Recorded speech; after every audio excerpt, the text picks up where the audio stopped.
Assalamualaikum warahmatullahi wabarakatuh. Salam jumpa pemirsa TVRI Sumatera Selatan dimanapun Anda berada. Senang sekali saya Arya Kasari kembali hadir menyapa Anda dalam podcast TVRI Bicara. Hari ini kita berbicara mengenai sektor pariwisata di Sumatera Selatan khususnya. Pariwisata saat ini tidak hanya tentang keindahan alam saja, tetapi dunia sudah bergerak menuju wisata kreatif. Dan disinilah letak tantangan sekaligus peluang besar bagi Provinsi Sumatera Selatan. Bagaimana kita bisa mengubah potensi alam dan budaya menjadi produk wisata yang kreatif, bernilai ekonomis tinggi, dan juga berkelanjutan. Nah, sudah hadir di studio podcast TVRI Bicara hari ini yang punya Dinas Pariwisata nih, Disbudpar Provinsi Sumatera Selatan. Beliau merupakan PLT Kepala Dinas Kebudayaan dan Pariwisata Sumatera Selatan, Bapak Panji Cahyanto SHUT MSI. Kita sapa terlebih dahulu. Selamat siang Pak Panji. Selamat siang Mbak Ayi. Assalamualaikum. Waalaikumsalam warahmatullahi wabarakatuh. Senang Pak bisa hadir di studio podcast hari ini. Kita juga senang sudah di sini. Dan kita berbicara mengenai wisata nih, sektor wisata yang pastinya juga menimbulkan multiplier effect ya nantinya. Betul. Ya di bidang ekonomi, kemudian infrastruktur dan segala macamnya ya Pak ya, betul, yang mengekor. Baik, nah ini kita berbicara, tema kita hari ini pariwisata kreatif, ekonomi inovatif. Nah dari judul ini sebenarnya apa sih Pak yang dimaksud pariwisata kreatif, wisata kreatif, ekonomi inovatif? Boleh dijelaskan mungkin Pak? Jadi pariwisata itu tidak hanya kita datang ke destinasi, tidak. Jadi pariwisata ada macam-macam. Ada kita tahu dulu ada sport tourism, pariwisata wisata olahraga, ada health tourism, wisata kesehatan, ada wisata religi, dan di Palembang kita tahu bahwa kita punya keunggulan wisata kuliner. Ini yang jadi berbagai wisata. Jadi sekarang itu wisata tidak hanya kita datang misalnya ke destinasi wisata, tapi juga kita datang ke Palembang menikmati kuliner, itu sudah wisata. Jadi ini memang dan kuliner merupakan salah satu daripada subsektor ekonomi kreatif. Ini yang ada 17 subsektor ekonomi kreatif, dan yang kalau Palembang memang kuliner salah satu subsektor ekonomi kreatif yang menjadi unggulan selain fashion kemudian kriya, tapi banyak lagi ekonomi kreatif. Jadi ini yang nanti yang perlu kita berinovasi sehingga 17 subsektor ekonomi kreatif yang ada di Sumatera Selatan ini bisa berkembang dan bisa menarik para wisatawan untuk datang dan menikmati subsektor ini. Misalnya kita punya kerajinan itu kita bisa kita beli dan sebagainya itu. Baik, 17 subsektor ekonomi kreatif. Kalau bisa dirinci itu apa saja Pak? Itu berarti keunggulan dari Sumatera Selatan ya Pak?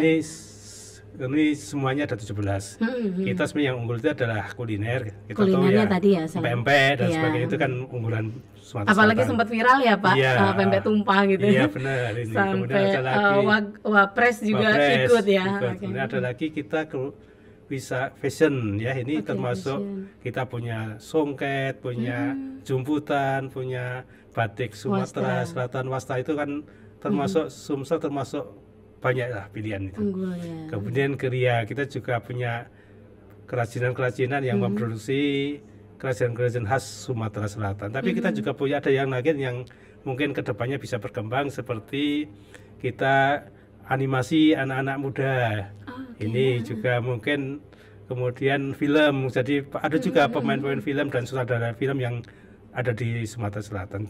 Kemudian nanti mungkin yang terkait dengan game dan sebagainya, ini bisa kita kembangkan semua sehingga bisanya Palembang menjadi pusat animasi. Itu bagus sekali kalau ke depan seperti itu. Oh baik. Jadi sebenarnya sekarang ini sektor wisata itu lebih luas ya Pak ya. Tidak hanya melulu misalnya kita punya potensi keindahan alam seperti gunung atau pantai dan bisa didatangi seperti itu ya.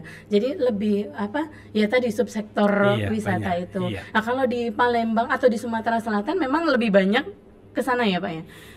Jadi kita kalau lihat data BPS ya, sampai bulan Agustus 2025 ini yang datang ke Sumatera Selatan yang wisatawan Nusantara ini sudah 17,65 juta wisatawan Nusantara. Jadi BPS menghitung kalau 6 jam seseorang itu ada di wilayah Sumatera Selatan itu sudah wisatawan, karena mungkin 6 jam itu mereka paling nggak menikmati kuliner kan itu.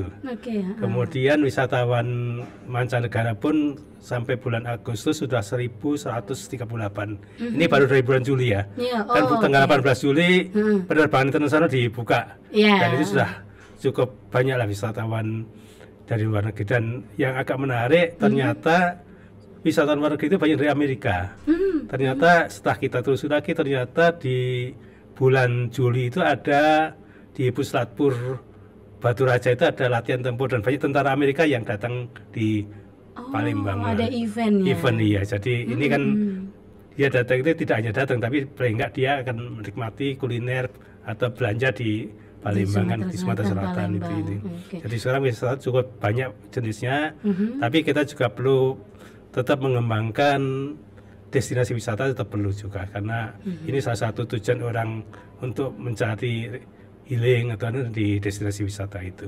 Oh baik Pak, jadi memang sempat berpengaruh juga ya ketika bandara kita dari lockdown ya, dari internasional menuju domestik, kemudian ke internasional lagi, ini kembali menggeliat seperti itu ya Pak ya? Betul Mbak. Wisatawan luar ya? Iya, kalau dulu kan kita menghitung wisatawan luar itu kan datang melalui pintu masuk imigrasi itu ya. Kalau nggak ada penerbangan internasional berarti tidak ada yang masuk melalui pintu imigrasi yang di Bandara Sultan Mahmud Bandara 2. Padahal kita yakin juga bahwa ada wisatawan luar yang datang ke Jakarta terus naik pesawat domestik ke Palembang itu ada juga, tapi itu tidak dihitung. Oh, tidak terhitung, tidak terdata. Tidak terdata kan. Kita pernah mendata itu melalui tempat-tempat hotel dan sebagainya, pernah ada 4.402 lah waktu itu 2024. Tapi ini tidak valid. Nah, sekarang dengan adanya bandara yang kembali menjadi internasional, itu cukup menjanjikan karena 2 bulan sudah 1.138 yang tercatat sebagai wisatawan luar. Jadi memang sangat berpengaruh. Ada berapa lah Pak kira-kira persentasenya ketika bandara kita dinyatakan downgrade ke domestik kemudian kembali ke internasional, ini banyak sekali ya, ada persentase untuk kenaikan wisatawan yang masuk, wisatawan mancanegara. Kalau waktu downgrade bandara kita dari BPS 0, nggak ada wisatawan kita karena nggak tercatat. Setelah kembali menjadi wisatawan kembali menjadi bandara internasional itu sudah tercatat di data-data BPS dan cukup menjanjikan untuk ke depannya. Oke, Pak, sebenarnya seberapa penting sih konsep ini dan seberapa berpengaruh diterapkan di sektor pariwisata khususnya di Sumatera Selatan, subsektor wisata tadi? Jadi saya yakin Palembang, Sumatera Selatan itu punya keunggulan khususnya di kuliner. Kita akui lah. Kuliner tadi ya. Kuliner itu memang orang kalau ke Palembang taunya empek-empek dan lainnya. Padahal sebenarnya di Palembang sendiri selain empek itu ada 265 makanan yang sebenarnya ada di Palembang tapi belum semuanya orang tahu. Terekspos. Ini hasil salah satu penelitian dari S3 dari teman Bu yang dari di Palembang juga. Kemudian kalau kita tahu juga bahwa destinasi wisata kita memang kita punya beberapa unggulan, tapi yang pertama yang Palembang ya. Palembang itu di sekitar Jembatan Ampera, PKP dan sekitarnya lah. Kemudian kalau di Danau Rano, di Pagar Alam, kemudian ada di Muara Enim, di Gua Putri, ini kan potensi destinasinya cukup bagus. Cuma memang kita punya keterbatasan atau hambatan di aksesibilitas, tapi dengan adanya tol nanti ke Muara Enim, insya Allah jarak akan makin dekat dan gitu ya. Jadi jarak tempuh menuju destinasi wisata misalnya di Gua Putri, rasanya juga mungkin tidak sampai 2 jam udah nyampe lah kalau nanti dari Palembang ke Muara Enim sudah terbuka, tersambung jalan tolnya. Jadi kita optimis bahwa ke depan selain wisata kuliner juga destinasi wisata kita juga akan makin berkembang dan dikenal oleh masyarakat di seluruh Indonesia. Oke, nah kayak sebentar lagi nih ada event juga di Oku Selatan nih, Grand Fondo ini juga sebenarnya salah satu untuk mengoptimalisasi atau menarik wisatawan untuk datang ke sini ya Pak. Cuman yang saya perhatikan untuk akses. Nah, tadi itu lagi-lagi akses untuk menuju ke Oku Selatan itu kan cukup jauh dan belok-belok ini Pak, gimana nih upaya kita untuk dari Disbudpar sendiri ya, upayanya untuk lebih memudahkan, kemudian jadinya banyak sekali wisatawan akan lebih banyak yang datang gitu. Apalagi ya event Grand Fondo ini sudah memancanegara ya Pak. Iya. Ini gimana Pak? Jadi Grand Fondo tahun ini akan diselenggarakan di tanggal 15 November ya. Jadi 2 minggu lagi lah. Ya. Tapi kita sebelumnya ada tanggal 14 kita adakan Festival Danau Rano. Jadi kita gabung ya. Untuk Festival Danau Rano itu penampilan seni budaya dari kabupaten kota di Sumatera Selatan maupun dari kecamatan-kecamatan yang ada di Oku Selatan di tanggal 14-nya.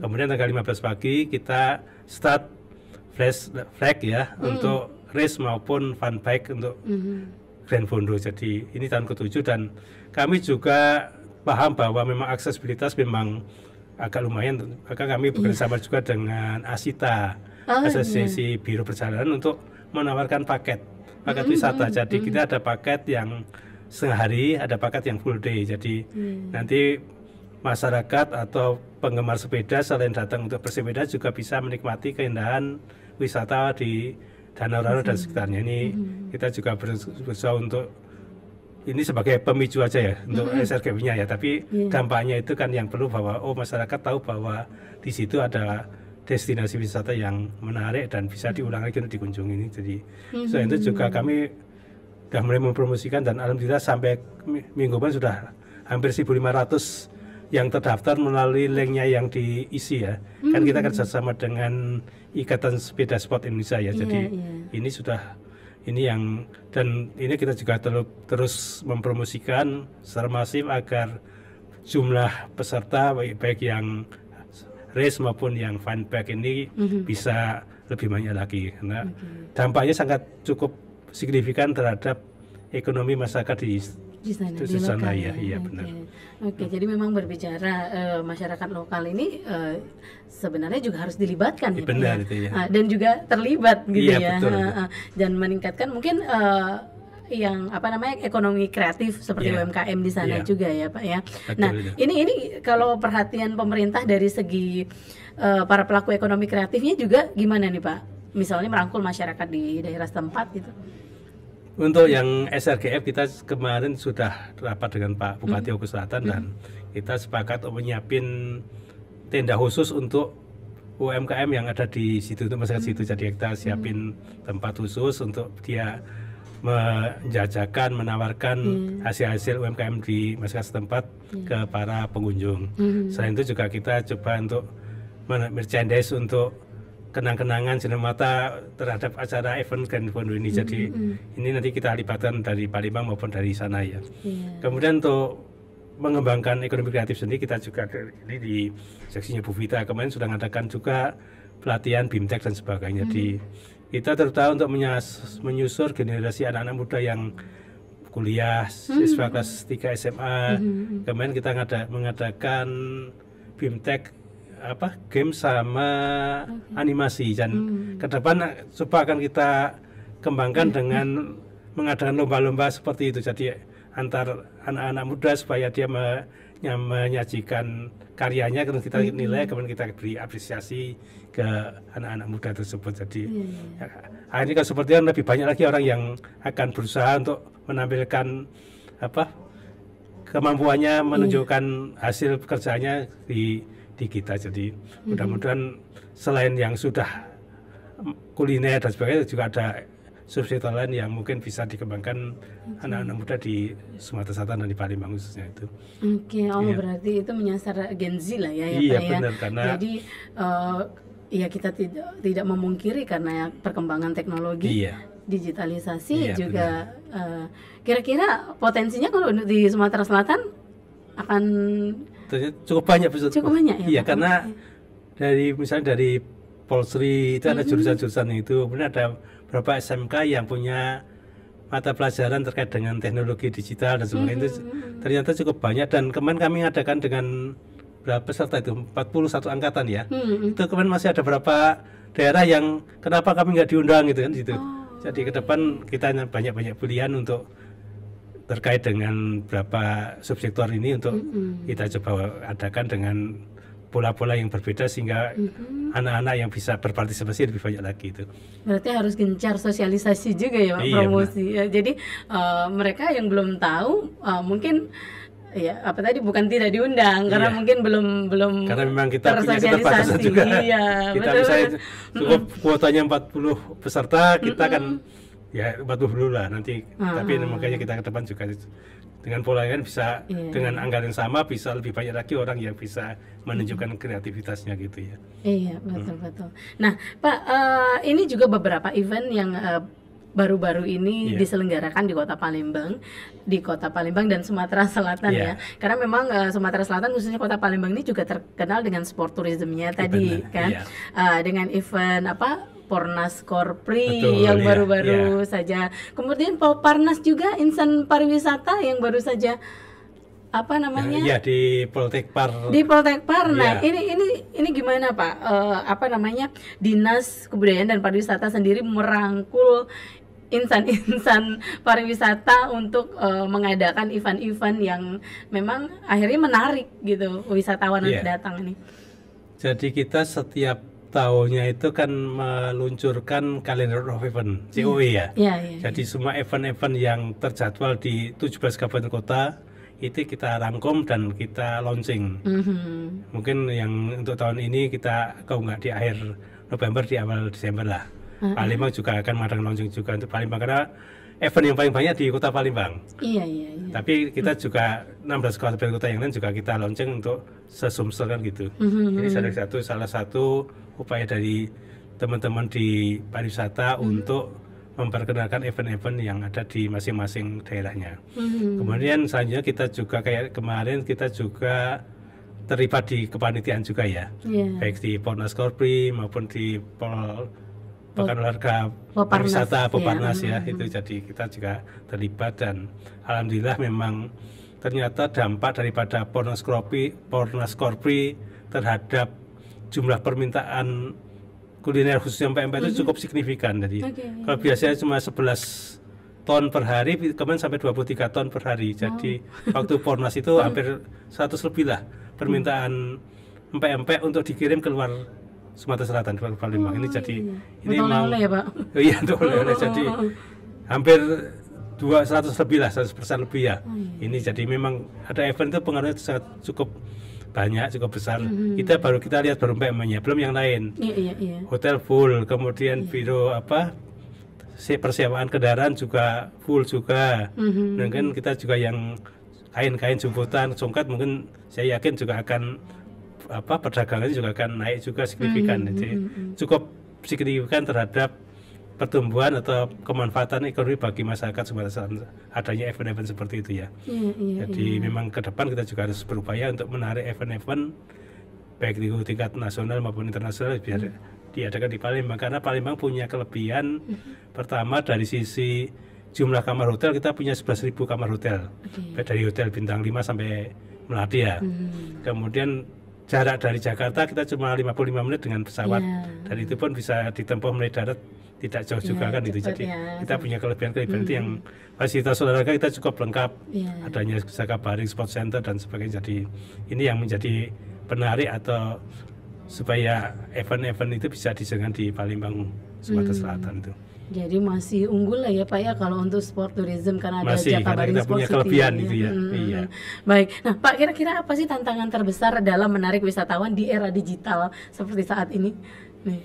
Karena kan ya itu tadi ya, selain memanfaatkan anak muda yang memang betul-betul kreatif dengan teknologinya. Kita gini, jadi kadang ada kelemahan-kelemahan kita yang sering di medsos dijadikan seperti dulu kasus yang rendang itu ya. Ya, kemudian ada mungkin kasus ada di BKB ada pemalakan. Nah, ini kan ya, ini perlu kita dengan anak-anak muda yang berpikiran positif yang membangun untuk di counter bahwa sebenarnya ada kasus itu dimanapun adalah namanya pemalakan kriminal itu di setiap tempat di Indonesia adalah kejadian tapi jangan hanya karena satu kasus kemudian karena oknum ya, Pak. Iya, terus kemudian mempengaruhi kesaksian, terus membuat orang beranggapan Palembang tidak aman kan.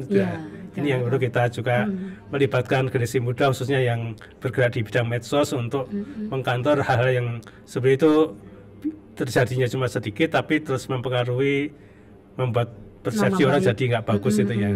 Ini yang kita juga membekali anak-anak muda untuk bagaimana membuat konten yang positif ini jadi seperti itu ya. Jadi menggait para konten kreator juga. Iya benar. Di Sumatera Selatan. Iya.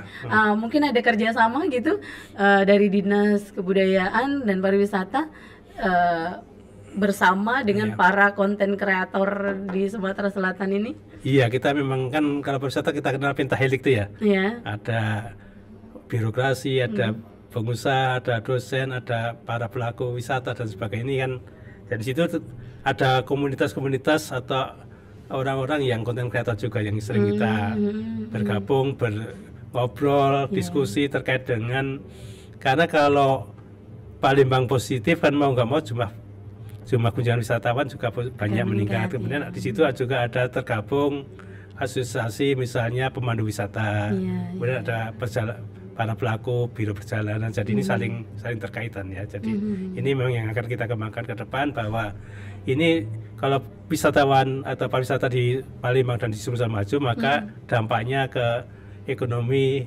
baik itu masyarakat kecil, perusahaan juga akan bagus itu. Jadi Oke, jadi memang perlu kolaborasi lah ya, Pak ya, katakanlah seperti itu dengan semua pihak gitu. Nah, ini lagi-lagi dari segi keamanan juga nih Pak, karena sektor keamanan ini juga sangat mempengaruhi gitu kan, adanya wisatawan untuk datang berkunjung gitu. Nah, kalau dari sektor keamanan sendiri di Sbudpar ada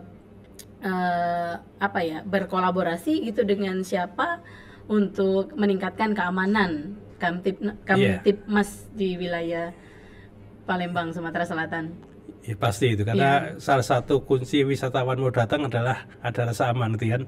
Itu jadi kemarin kita punya misalnya gini, kita punya gedung di BKP itu yang dulu untuk pusat informasi ya, yang di dekat Balai Prajurit itu kemarin kita kerjasamakan dengan Kota Palembang untuk jadikan tempat sebagai pos keamanan. Di situ ada Pol PP, ada kepolisian dan sebagainya, untuk karena di BKP kan pusat tengah-tengah kota dan itu sering terjadi seperti meskipun tidak banyak sebenarnya. Jadi ini salah satu upaya dari Disbudpar dan Dispar Kota. Iya benar. Paling kadang orang parkir ada orang ngamen kan itu kan. Tapi ini kan dengan kehadiran petugas keamanan itu kan akan mempengaruhi orang untuk berbuat seperti itu. Jadi paling enggak ini ada yang ngawasi kan gitu. Itu salah satunya. Kemudian kita juga di beberapa kegiatan juga melibatkan petugas keamanan, aparat keamanan untuk sama-sama menjaga situasi kondusif di yang kegiatan itu. Nah Pak, sekarang ini inovasi-inovasi apa lagi nih yang akan dikeluarkan oleh Disbudpar untuk meningkatkan sektor pariwisata khususnya di Sumatera Selatan? Soalnya kalau di Palembang nih kayaknya untuk yang Dinas Pariwisata Kota agak lumayan banyak gitu ya perencanaannya ya, kayak membangun Disneyland lah katanya ya. Kemudian saya dengar juga akan membuat musi itu seperti dia Tiongkok seperti benar. Itu. Ini gimana Pak melihat ini? Jadi saya kan kalau kota memang sudah bergerak cepat ya. Kita coba memilih yang di kabupaten kota yang selain kota. Tapi di kota kita besok kami dengan teman-teman dari Dispar Kota akan diskusi untuk beraudiensi silaturahmi untuk kita coba sama-sama memajukan pariwisata di Kota Palembang. Jadi ini salah satu bentuk kolaborasi dengan teman-teman di Dinas Pariwisata Kota Palembang. Dan di Kabupaten Kota juga kami juga mendorong agar event-event yang memang menarik bisa mendatangkan wisatawan untuk dikembangkan. Jadi ada kemarin salah satunya Festival Karangasem yang di Tanjung Enim di Lawang Kidul itu masuk ke Karisma Event Nusantara. Jadi ini kita punya 3 festival Sriwijaya, kemudian festival Bidar, satu lagi yang di Karangasem Festival itu. Jadi ini salah satu upaya untuk agar masyarakat tahu bahwa di situ ada event yang bisa didatangi oleh wisatawan. Oke. Oh jadi festival Karangasem itu di mana tadi Pak? Di Tanjung Enim di Lawang Kidul. Itu Muara Enim. Ini masuk ke Karisma Event Nusantara. Jadi kita 3 itu yang masuk. Tapi memang kedepannya memang yang 3 itu harus kita perkuat supaya mereka punya ciri khas yang bisa orang tahu, baru nanti kita yang lain lagi. Jadi selain itu juga kami juga mendorong juga wisata mengembang destinasi wisata. Salah satunya kita ada program desa wisata. Ini desa wisata itu kan mungkin akhir bulan ini kita adakan pengumuman desa wisata yang terbaik. Jadi ada beberapa kategori. Jadi ini salah satu upaya-upaya membangun destinasi wisata yang ada di beberapa kabupaten kota yang ada di Sumatera Selatan. Jadi kita lombakan gitu. Desa wisata. Ini apa kategori dari desa wisata itu? Desa wisata ada berapa kategori. Pertama, kategori terkait dengan destinasinya sendiri. Kemudian jika di sana ada destinasi wisata. Iya, kemudian ada kelembagaan pengelolanya. Jadi di situ ada bentuk-bentuk pengelolanya ada enggak. Kemudian ada juga pendukungnya, misalnya homestay-nya. Dan ada beberapa kategori lagi yang kita lombakan untuk dinilai oleh juri. Kemudian nanti di akhir bulan ini coba akan kita umumkan dan ada semacam apresiasi dari pemerintah Provinsi Sumatera Selatan itu. Oke. Oh, kalau di Sumatera Selatan sendiri sudah banyak bertumbuh itu adanya desa-desa wisata itu. Sudah cukup banyak kita kemarin sampai tahun kemarin ada 135 desa wisata. Ini tahun ini ada tambah lagi 15, jadi ada hampir 150 desa wisata yang ada di Sumatera Selatan. Ini potensi-potensi destinasi wisata yang nanti bisa dikembangkan menjadi tujuan wisatawan itu. Oke, jadi memang harus seluruhnya dikerahkan gitu ya Pak. Memang tugas provinsi adalah 17 kabupaten kota. Kalau 17 kota Palembang memang khusus yang di kota Palembang kan. Tapi kan kita bergerak bersama-sama dengan seluruh dispar yang ada di kabupaten kota Sumatera Selatan itu. Oke, nah kira-kira Pak, kabupaten kota mana saja yang memiliki potensi wisata tetapi belum optimal gitu, belum bisa optimal dikembangkan, tapi ini potensial banget nih. Kira-kira di mana Pak kalau untuk Sumatera Selatan? Kalau kita yang jelas Pagar Alam ya. Oh, Pagar Alam. Pagar Alam itu banyaklah potensi-potensi wisata karena memang tempatnya bagus, hawanya sejuk dan masyarakatnya juga sangat mendukung. Tapi memang faktor aksesibilitas jarak itulah yang jadi kendala. Tapi saya pikir jarak itu kan kalau yang dilihat sama antara capainya seimbang, saya pikir nggak masalah ya. Dia mungkin perjalanan 7 jam, di sana bisa 2 malam atau 3 hari, rasanya akan seimbang ya. Tapi memang kita perlu destinasi wisata yang ada di sana perlu diadakan semacam peningkatan supaya lebih bisa memperlama kunjungan wisatawan ke situ lah gitu ya. Jadi mungkin kalau orang nyari makan mudah dan sebagainya kan gitu ya. Untuk penginapannya juga bisa nyaman gitu. Mungkin juga termasuk juga yang di Stadion Rano juga banyak tempat-tempat bagus. Ya, Pak, ya. Dan kita juga coba kita kemas dengan paket-paket wisata itu. Ke selatan itu ya. Benar itu. Karena juga ada event juga yang mendukung ya Pak. Di Dempo juga ada di awal Desember ada Demporan. Dempo di Lahat. Di Pagar Alam. Oh, Pagar Alam juga. Jadi kalau Demporan itu lebih ke lari, run, kalau SRGF lebih ke sepeda ya itu. Ini yang event di akhir tahun yang ada di Sumatera Selatan. Oke, lagi-lagi kaitannya dengan sport tourism ya Pak. Benar itu. Jadi memang dalam rangka untuk menarik wisatawan datang itu kan kita mengadakan event itu. Oke. Nah, Pak, saat ini untuk program-program digitalisasi pariwisata nih ya, seperti platform promosi, apakah sudah optimal dari Disbudpar sendiri? Karena kan memang era digital nih ya, orang dengan mudah gitu bersosmed ria melihat gitu. Kadang kan ada yang wisata online lah, katakanlah seperti itu. Nah, gimana nih Pak kalau dari Disbudpar sendiri untuk mengaktifkan platform-platform atau aplikasi wisata di Sumatera Selatan? Kita itu punya aplikasi Giwang ya.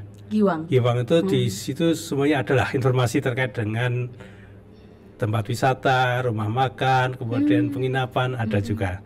Tapi tidak semua orang kan tahu ada Giwang kan gitu. Meskipun jumlah orang yang di Play Store Giwang itu juga cukup banyak, tapi saya yakin juga masih banyak yang belum tahu. Kemudian kita juga punya termasuk saya.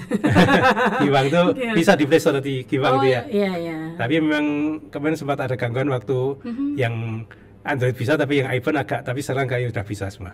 Kemudian yang kedua ya medsos pastilah itu ya. Kita punya beberapa IG, TikTok, ada Pesona Sriwijaya, ada Pesona Budaya Sriwijaya, ada distributor sendiri, dan jumlahnya cukup banyak juga, ada yang sampai 21.000, ada yang 13.000. Jadi tapi memang semuanya juga saya yakin juga belum banyak juga memang yang jadi anunya ya.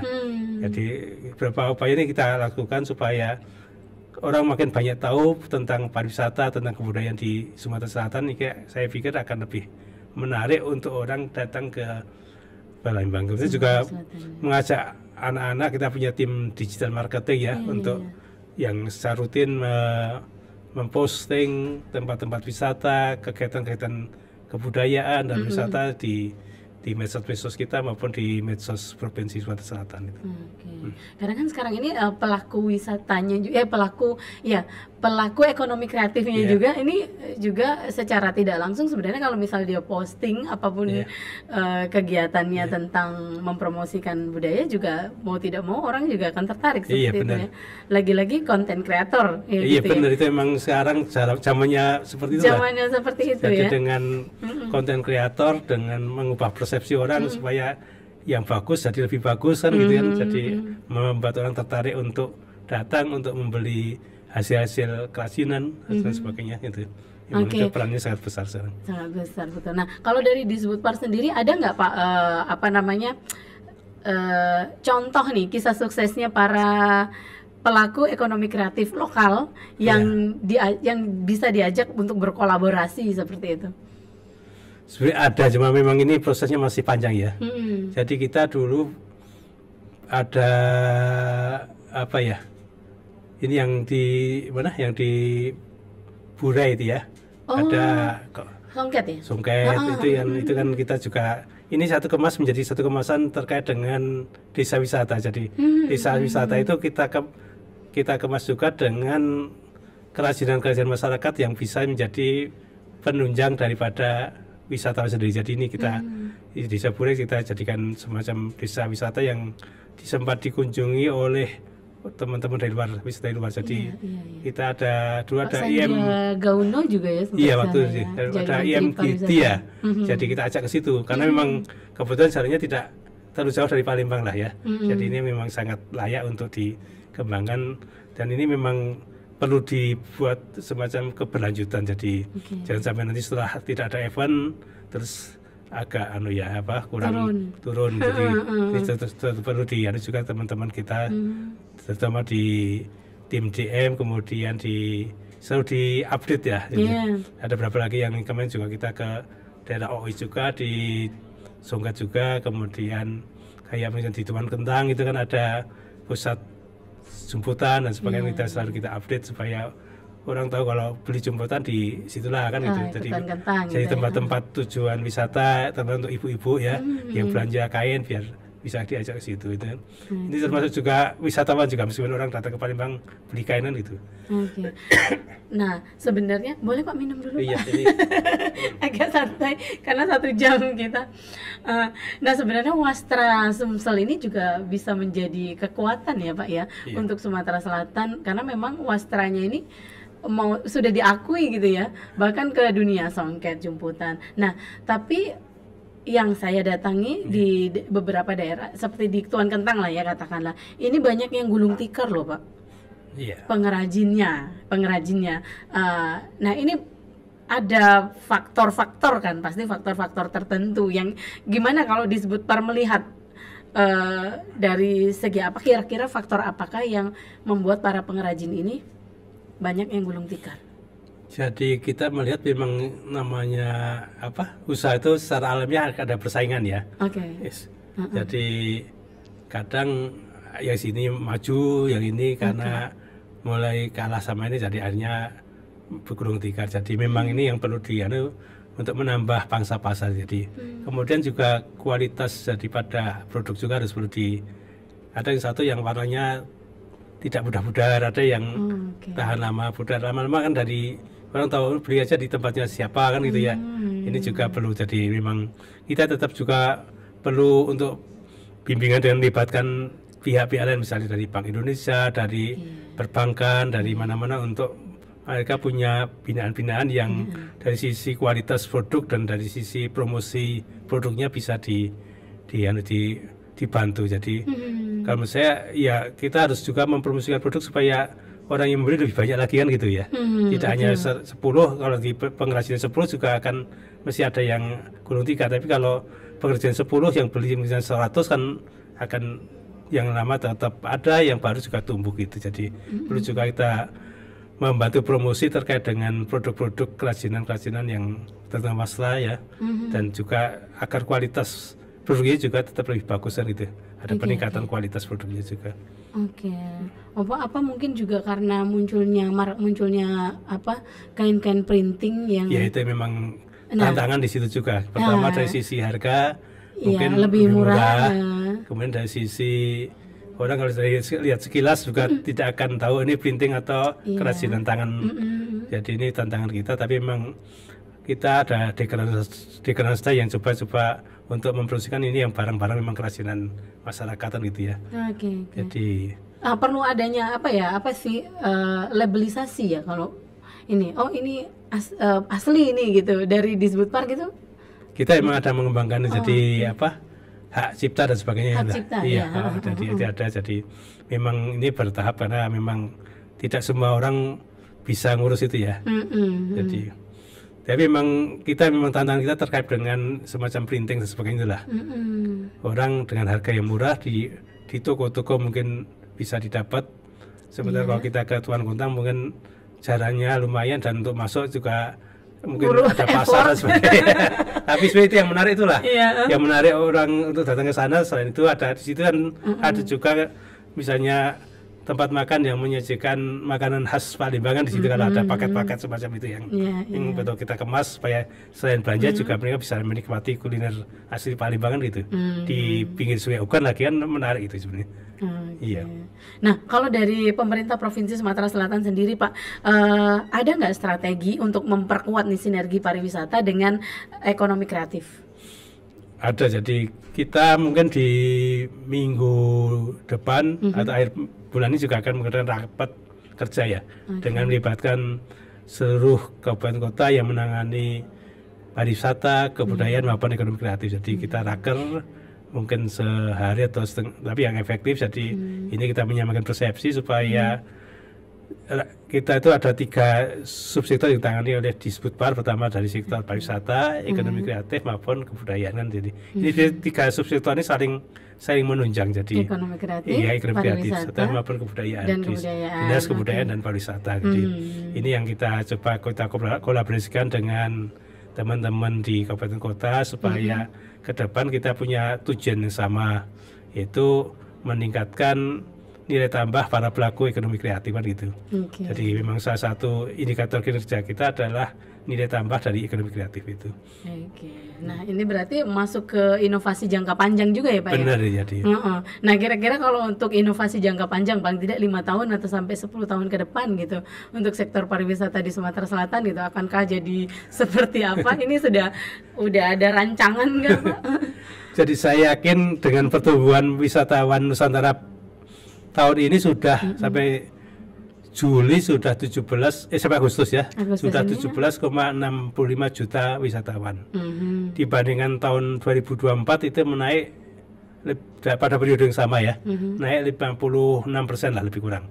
Artinya kalau tahun 2024 itu jumlah wisatawan kita 18 jutaan lebih dikit lah, wisatawan Nusantara. Artinya kalau kita naik 50% aja sudah tahun ini paling enggak 18 tambah 9 sudah 27 juta wisatawan. Itu kalau tidak ada kendala ya. Kalau saya targetnya tahun ini sekitar 25 juta wisatawan. Jadi kalau Pak Gub punya program Sumsel Wonderful 30 ya, artinya di tahun 2030 itu saya yakin 30 juta wisatawan akan datang ke Sumatera Selatan. Jadi kita menyesuaikan 30 juga 30 juta, insya Allah akan tercapai jumlah wisatawan yang datang ke Sumatera Selatan. Jadi konsepnya apa Pak Sumsel Wonderful tadi? Jadi konsepnya memang kita mengembangkan seluruh potensi wisata. Pertama ada pariwisata kesehatan, ada religi, ada kuliner dan semuanya kita kembangkan. Jadi ini kan kita salah satu wisatawan untuk religi cukup banyak juga yang datang ke Palembang. Karena memang wisata religi juga termasuk menjadi kekuatan ya Pak? Iya, jadi cukup banyak yang datang ke Sumatera Selatan terkait dengan wisata religi dari daerah Lampung, Bengkulu, Jambi dan sebagainya itu. Nah kalau untuk wisata religi ini apa saja Pak misalnya sektornya? Apa kayak Al-Quran Al-Akbar itu yang terkenalnya ya maksudnya? Ini apa lagi? Ada Masjid Agung, ada makam-makam yang itu.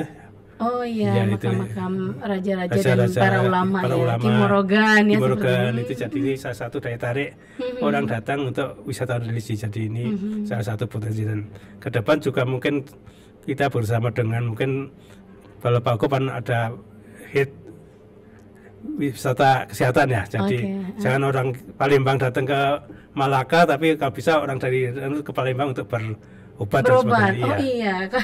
Iya ya Pak, kalau dari Sumatera Selatan berobatnya ke Malaysia. Makanya benar. penerbangan dari Palembang ke Malaysia kan cukup ramai ya. Tapi banyak orang kita yang berobatnya ke sana.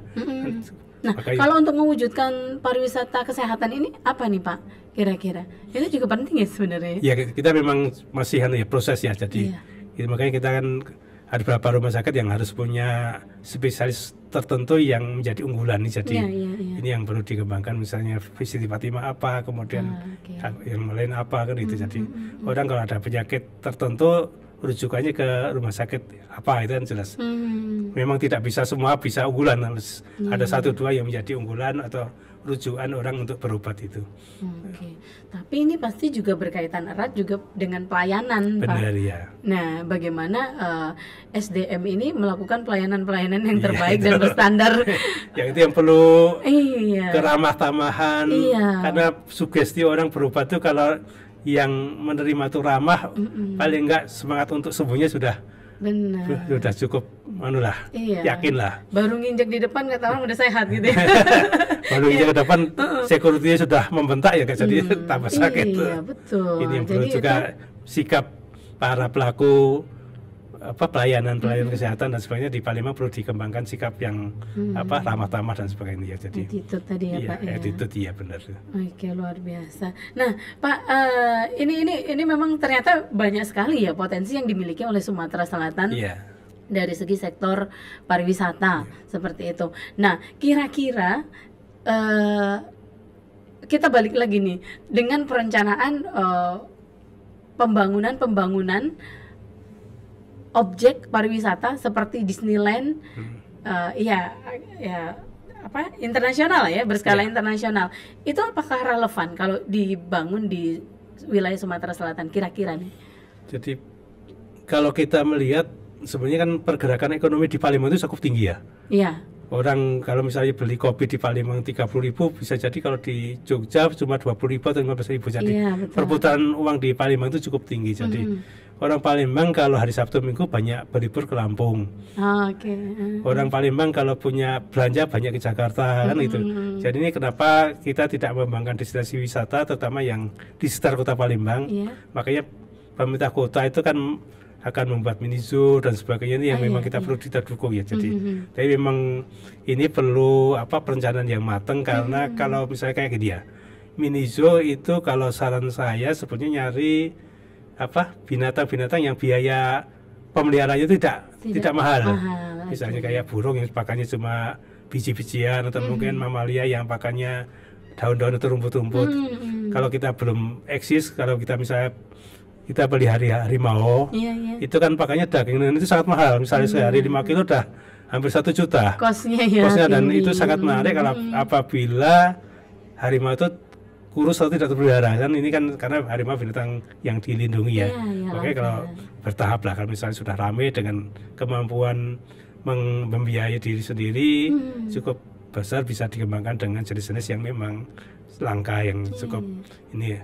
Dan kemudian juga ada destinasi lain itu juga menarik ya. Karena memang Palembang ini perkiraan saya perputaran keuangan cukup, ada berapa orang dari luar Palembang yang untuk usaha bagus untuk Palembang. Buat kafe relatif cukup laku asal bisa bersaing lah dengan yang lain. Jadi dan harga secangkir kopi di Palembang, secangkir kopi di luar Palembang akan jauh lebih mahal di Palembang kan gitu.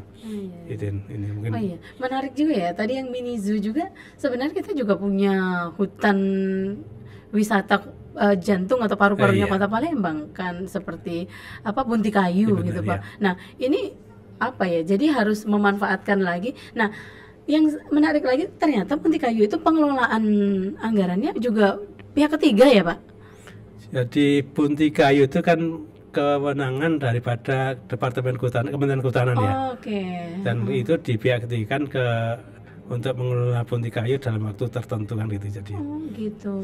Jadi tidak ada, jadi disebut par tidak bisa ya, tidak berwenang. Karena kewenangannya di pemerintah pusat dan memang ada PNBP yang disetor ke pemerintah ya, jadi ada dari tiket sekian tuh berapa ke pusat, berapa ke pengelolanya ada itu. Jadi kalau mau buat mini zoo di tempat yang baru gitu, tidak bisa di Bunti Kayu. Mini zoo itu sebetulnya kan salah satu, kalau di hutan adalah lembaga konservasi itu. Itu memang harusnya bukan di hutan konservasi, di luar. Tapi memang ada batasnya, kalau kebun binatang ini minimal luasnya 50 hektar.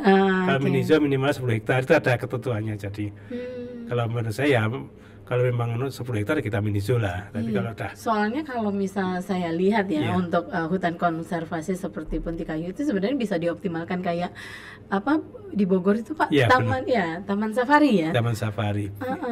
Gitu ya. Jadi memang kita melihat perlu inovasi-inovasi di Bunti Kayu untuk lebih menarik. Jadi orang datang tidak hanya sekali tapi pengen datang lagi gitu lah. Kita selama ini melihat di Bunti Kayu kalau orang Palembang ke Bunti Kayu sudah nggak mau datang lagi gitu ya Pak. Tapi kalau orang Palembang di sini ada destinasi baru yang menarik, orang kan datang, ada temannya datang dari luar Palembang diajak ke situ. Ini yang perlu inovasi terhadap pengelolaan Bunti Kayu karena sangat strategis dan potensi untuk tempat wisata sangat bagus Bunti Kayu ya. Jadi satu-satunya hutan di tengah kota itu ya, kalau di Sumatera Selatan di Bunti Kayu itu lah kan di Sumatera kan seperti itu juga. Sebenarnya nggak menutup kemungkinan ya kalau Bunti Kayu bisa dijadikan seperti taman safari gitu taman ya. Safari. Jadi taman safari itu kan tiap hari ramai tuh Pak. Dan tarifnya juga mahal juga kan. Tarifnya mahal. Tapi karena memang mungkin hewan-hewan yang ada di sana memang betul-betul terlindungi kayak gitu. Dan memang itu dipelihara benar, jadi tidak ada hewan yang kurusan, nggak jarang juga. Nah mungkin ada nggak Pak langkah konkret yang dilakukan dari Disbudpar sendiri untuk mengintegrasikan unsur seni, budaya, teknologi, destinasi wisata di Sumatera Selatan? Ini yang agak susah deh. Ini gimana Pak?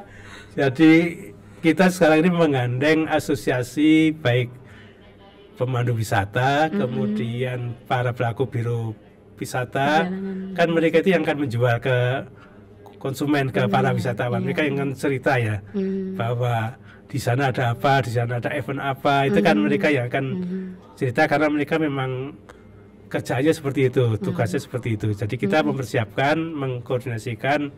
Jadi kayak ada event ini misalnya Festival Sriwijaya di bulan Juli, ini di tempatnya di Palembang. Jadi pada itu kita melalui biro perjalanan kita coba kemas. Jadi ada event ini bisa dilihat misalnya pagelaran budaya seluruh kabupaten kota yang ada di Sumatera Selatan, dan itu menarik. Kemudian selain itu juga di situ ada jembatan Ampera, di dekat situ orang bisa berjalan kaki dari Bonpera ke jembatan Ampera, satu paket. Jadi ini pemaketan wisatawan yang ada destinasi wisatawan, ada eventnya, ada unsur kebudayaannya. Di situ juga bisa nanti ada yang menjual hasil-hasil ekonomi kreatif. Ini memang jadi satu pemaketan yang bisa dijual ke wisatawan teman yang dari luar negeri kan gitu.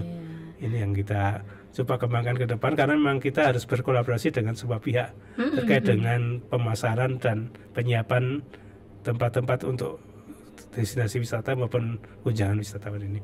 Oke, jadi memang gitu ya Pak ya, kolaborasi tadi salah satunya dengan pihak swasta, boleh Pak?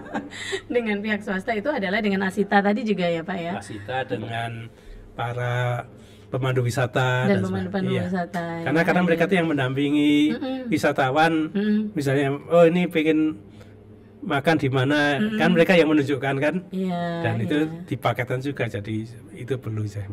Oke. Cuman kalau untuk sejauh ini sosialisasinya memang sudah aktif ya Pak ya dari teman-teman pelaku perjalanan biru wisata. Selama ini kita makin intensifkan koordinasi dengan mereka lah, jadi termasuk waktu penilaian desa wisata mereka kita libatkan sebagai unsur juri, jadi ada dari Asita, ada dari para pemandu wisata, ada dari akademisi dari Poltekpar, ada dari wartawan, dari media, dan itu semuanya kita libatkan dengan harapan bahwa semakin banyak orang melihat potensi wisata, makin semakin banyak orang akan bercerita terhadap objek wisata itu kan gitu ya.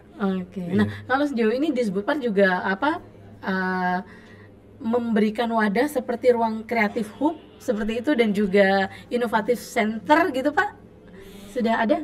Kita memang belum sampai situ ya, tapi memang pemerintah Provinsi Sumatera Selatan bekerjasama dengan OJK situ ada pusat Sultan Muda Center di lantai berapa saya nggak lupa ya, jadi ada ruangan yang silakan kalau dipakai untuk pengembangan diri anak-anak muda dari situ. Jadi ini kerjasama Pemprov dengan OJK, jadi untuk memfasilitasi. Tapi kita juga memfasilitasi pelatihan BIMTEK itu, jadi kita fasilitasi. Jadi kita sambungkan dengan OJK untuk mereka kalau memang mau ke sana kita sampai sambungkan gitu. Oke, nah pelatihan dan BIMTEK yang yang akan dan sudah terlaksana ya, khususnya yang akan ini untuk para pelaku kreatif, pariwisata kreatif. Ini apa saja nih Pak kira-kira di Sumatera Selatan? Jadi tahun ini kita ada 2 subsektor, yaitu sektor animasi dan subsektor game ya. Tahun depan mungkin kita subsektor yang lain, misalnya seni pertunjukan dan yang lain. Jadi kita juga ada beberapa kemarin didatangi teman-teman dari komunitas perfilman, dia mau bedah buku dan membuat film yang di Sumatera Selatan itu kita. Jadi kita sering seperti itu. Jadi tiap tahun itu kita punya subsektor apa yang nanti kita akan coba kita BIMTEK-kan ke sasaran apa yang kita lakukan. Oke Pak. Nah, adakah indikator atau parameter khusus yang digunakan untuk mengukur keberhasilannya nih Pak? Keberhasilan dari segi ekonomi kreatif dan inovatif tadi. Kalau di Dinas Pariwisata sedia ada IQ-nya itu adalah nilai tambah ya, nilai tambah terkait ekrafnya. Ini nanti kita di tahun berapa nilai tambahnya, kita coba nanti akan berkonsultasi ke Badan Pusat Statistik gimana cara yang benar menurut untuk cara menghitungnya. Kemudian dari sisi kita juga akan melihat bahwa akan makin banyak lagi para pelaku ekonomi kreatif yang ada di Sumatera Selatan ini. Jadi kita tidak hanya satu kali BIMTEK, tapi juga akan memonitor juga perkembangannya itu. Jadi ini yang beberapa indikator yang target kita yang harus kita dapatkan, kita terukur gitu ya. Oke. Kalau misal dalam 1 tahun ini kira-kira memenuhi target ini Pak ya? Kalau dari jumlah orang yang dilakukan BIMTEK itu memenuhi, tapi apa mereka itu jadi benar-benar jadi animator atau enggak, itu yang perlu jadi apakah menyelami betul-betul ya jadi profesi mereka itu gitu ya.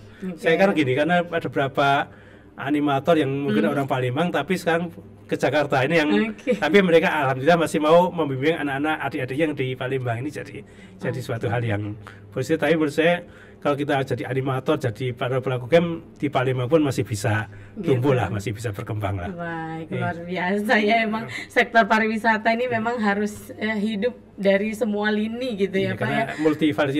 Multiplier efeknya bagus, multiplier efeknya memang betul-betul luar biasa. Baik, nggak terasa ini sudah 60 menit ini kita ngobrol sama Pak Panji. Terima kasih kedatangannya ke studio podcast TVRI, dan semoga kita berharap semua sebagai warga Sumatera Selatan potensi pariwisata yang ada di Sumatera Selatan semakin hidup gitu ya. Dengan terobosan-terobosan baru nih Pak dari Disbudpar, kami menunggu nih Pak. Tolong dibantu juga media promosinya supaya kesan positif bahwa Palembang itu aman, Palembang itu orang-orang yang ramah, banyak objek-objek yang menarik, itu bisa kita sinergikan dengan semua media yang dari Sumatera Selatan. Iya, pokoknya media-media informasikan yang positif ya mengenai pariwisata di Sumatera Selatan. Setuju saya. Setuju ya, Pak. Pak Panji, terima kasih sekali lagi dan pemirsa TVRI Sumatera Selatan dimanapun berada. Semoga tayangan ini menginspirasi dan memotivasi kita semua bahwa kita harus cinta dan bangga sebagai warga Sumatera Selatan dengan berbagai potensi yang ada. Akhirnya saya Ria Kasari mewakili kerabat kerja yang bertugas undur diri. Sampai jumpa.